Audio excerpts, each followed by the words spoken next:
જય હિન્દ મિત્રો, ધ્યેય કમ્પ્લીટમાં તમારું સ્વાગત છે. તો મિત્રો આજે આપણે જોવાના છીએ 17 જૂન 2026ના પરીક્ષામાં પૂછાવાની શક્યતા છે એવા કરંટ અફેર્સના 15 જેટલા પ્રશ્નો.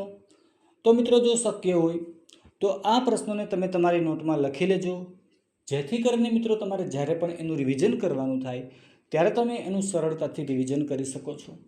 અને મિત્રો આપણે કરંટ અફેર્સ રોજે રોજ જ કમ્પ્લીટ કરતું જવાનું છે.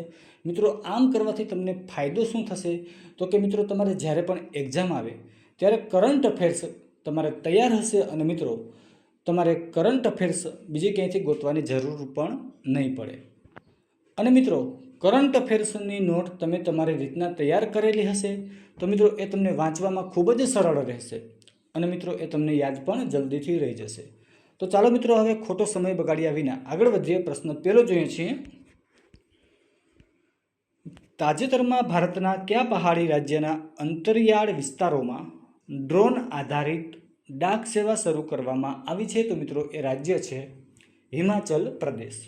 પ્રશ્ન બીજો જોઈએ.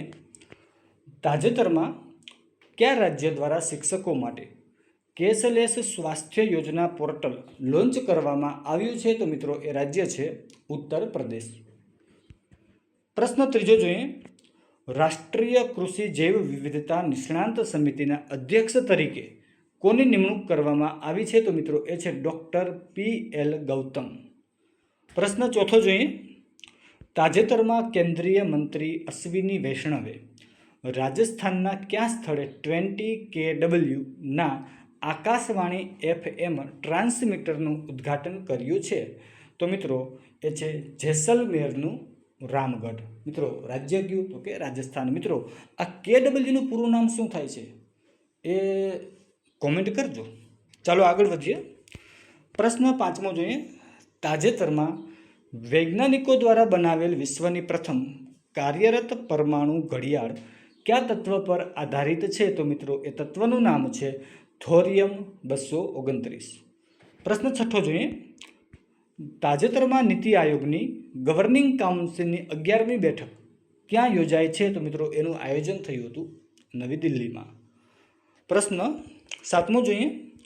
હાલમાં ભારત અને ફ્રાન્સ વચ્ચે શાળા સ્તરના ઇનોવેશન અને વિદ્યાર્થી ઉદ્યોગ સાહસિકતાને પ્રોત્સાહન આપવા માટે કઈ વૈશ્વિક પહેલ શરૂ કરવામાં આવી છે? તો મિત્રો એ પહેલનું નામ છે ઇન્ડિયા ફ્રાન્સ ATL બ્રિજ. પ્રશ્ન આઠમો જોઈએ. તાજેતરમાં આસામમાં આવેલું કાઝીરંગા રાષ્ટ્રીય ઉદ્યાને કયા પ્રાણી પર પ્રથમ વૈજ્ઞાનિક મૂલ્યાંકન અહેવાલ બહાર પાડ્યો છે? તો મિત્રો એ પ્રાણીનું નામ છે ગ્રેટર હોગ વેજર. પ્રશ્ન નવમો જોઈએ.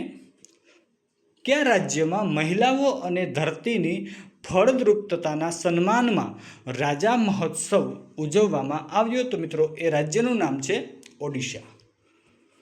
પ્રશ્ન 10મો જોઈએ. તાજેતરમાં કયા રાજ્યની જાદુ પાટિયા, મિત્રો પાટિયા નથી તો કે પટિયા લખેલું છે મિત્રો, અહીંયા થોડીક આપણે પ્રિન્ટ મિસ્ટેક થઈ ગઈ છે. ફરીથી હું પ્રશ્ન વાંચું છું. પ્રશ્ન 10મો જોઈએ. તાજેતરમાં કયા રાજ્યની જાદુ પટિયા પેઇન્ટિંગને GI ટેગ આપવામાં આવ્યો છે? તો એ રાજ્યનું નામ છે ઝારખંડ. પ્રશ્ન 11મો જોઈએ. ભારતના કયા મંદિરે પ્રથમ વખત તેના મુખ્ય ધાર્મિક પ્રતીકો અને શબ્દો માટે ટ્રેડમાર્ક સંરક્ષણ મેળવ્યું છે? તો મિત્રો એ મંદિર છે જગન્નાથ મંદિર, પુરીમાં આવેલું છે. અને મિત્રો જો રાજ્ય પૂછે તો એ આવેલું છે ઓડિશામાં.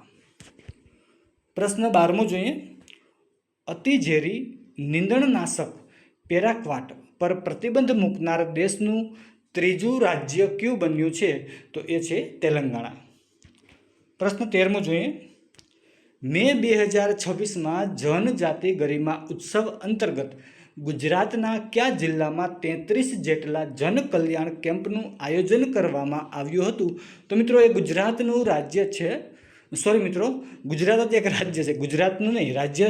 તો ગુજરાતમાં તો જિલ્લા હોય તો મિત્રો એ ગુજરાતનો જિલ્લો છે સુરત. સોરી મિત્રો.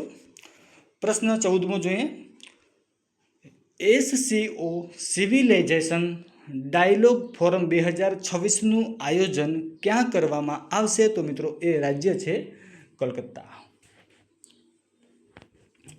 ઓકે મિત્રો, આ કલકત્તા જે છે એ કયા રાજ્યમાં આવેલું છે જણાવજો. ચાલો આગળ વધીએ. પ્રશ્ન 15મો જોઈએ. યુકેની યુનિવર્સિટી ઓફ યોર્કને ભારતમાં ક્યાં પોતાનું વિદેશી કેમ્પસ સ્થાપવાની મંજૂરી મળી છે? તો એ એ છે શહેર છે તો કે મુંબઈ. તો ક્યાં આવેલું છે? તો કે મહારાષ્ટ્રમાં આવેલું છે.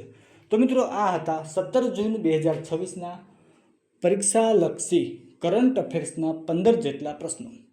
તો મિત્રો જો તમે આવા જ કરંટ અફેર્સના મહત્ત્વના પ્રશ્નો રોજે રોજ મેળવવા માંગતા હોય તો આપણી ચેનલને સબસ્ક્રાઈબ કરી દો, વિડીયોને લાઇક કરો, શેર કરો અને એક કોમેન્ટ કરી દો. તો મિત્રો ચાલો અત્યારે અહીંયા લગી રાખીએ છીએ. ફરી મળશું નવા વિડીયોમાં. જય હિન્દ, જય ભારત, થેન્ક યુ.